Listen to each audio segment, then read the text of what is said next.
Мен берген суроолор менин кесиптештер уже берип койгон бир нече суроолорчу. Бул Кыргызстан өзү 1956 жылдын 20 июндагы чет өлкөдөн алименттерди өндүрүү жөнүндө конвенциянын мүчөсү да. Биз конвенциянын канчалык активдүү катышуучулары боло алганбыз? Сиз өзүңүз баа айтып коюңузчу.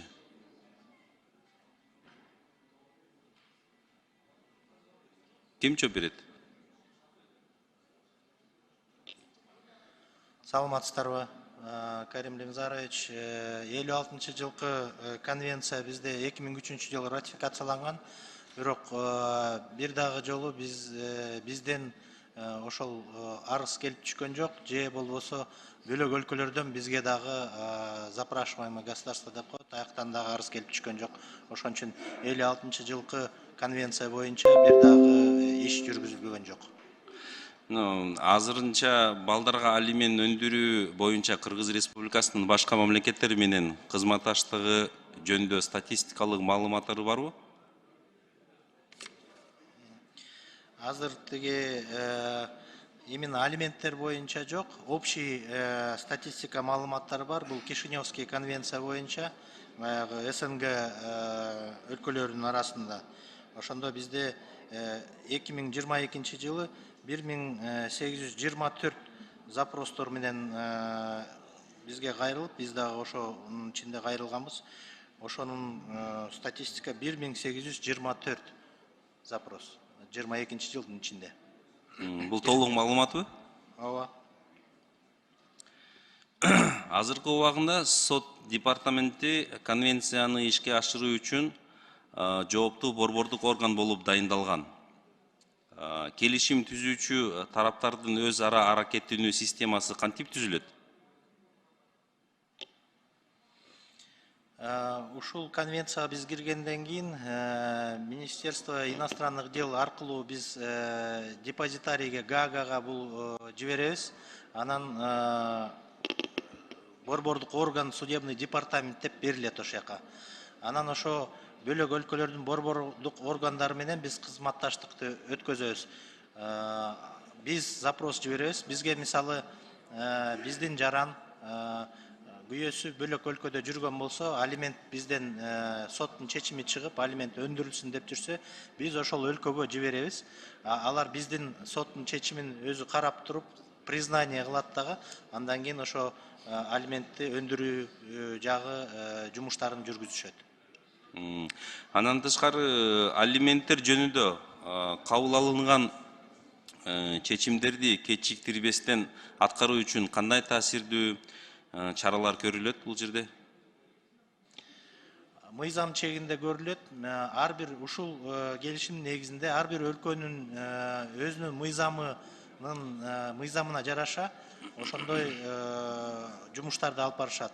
Мисалы бизге бөлөк өлкөдөн бизге жиберсе, биздин мыйзамга карата ошондой иштерди жүргүзөбүз. Рахмат. Сиз өзүңүз билгенде 2020 жылы балдардын кызыкчылыгын коргоо багыт алган үй бүлө кодексине жана сот каткаруучулары жөнүндө мыйзамга өзгөртүүлөр кабыл алынган. Тактап айтканда, алар алименттин өлчөмүн көбөйтүүнү, ошондой эле ата-энелердин бири алиментти төлөөнү кечиктерсе, ага чет өлкөгө чыгууга тыюу салууну сунушташкан. Мониторинг барбы бүгүнкү күнгө биздин республикада алимент төлөө боюнча абал канчалык өзгөрдү? Карыздары азайдыбы же азайган жокпу? Азыркы күндө статистикалык маалымат отчетторго жараша биз алимент деп бөлүнбөйт. Негизи бардыгы 60 000 жаранга карыз коргоо сыртка чыкканга чектөө коюлган. Ушул балдарды ата-эне менен тең татыктуу багуу боюнча дагы эле көп көйгөйлөрү бар экен. Эмгек жана социалдык коргоо министрлиги менен сот департаменти бул жаттагы абалды жакшыртуу үчүн дагы эмнени сунуштайт алат?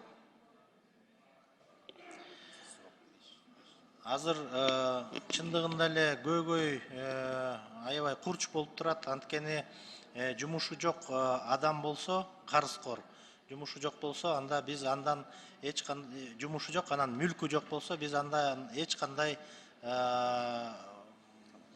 талап кыла албайт экенбиз, анан кийин ошо алиментти өндүрө албайт экенбиз. Бирок мурда бир эмеде административный кодекста 422 беренесинде арест на 5 суток деген бар болчу да. Азыр ошону биз карап жатабыз, ошону буйруса жогорку кеңешке киргизели деп атабыз кайра. Анткени баягы злостный неплательщиктер чындыгында азыр көбөйүп калды. Ошол чараны көрөлү деп жатабыз. Сиздин оюңуз боюнча ушул именно алимент боюнча азыркы убагында койгон баасы жетеби, жетпейби? Ушул прожиточный минимум жактан балдарга жетеби, багыткангачы? Азыр эми чындыгында айтканда мен өзүмдүн эле оюмду айта алам, тиги жетпейт го депчи. Анткени сот департаменти ал бааны койгонго мындай мүмкүнчүлүгү жок экен да. Баягы демилге кылганга дагы биз компетенциябыз ага жатпайт экен да. Биз өндүргөн жактан эле иш алып барышыбыз керек да. Рахмат, ийгилик сизге. Рахмат.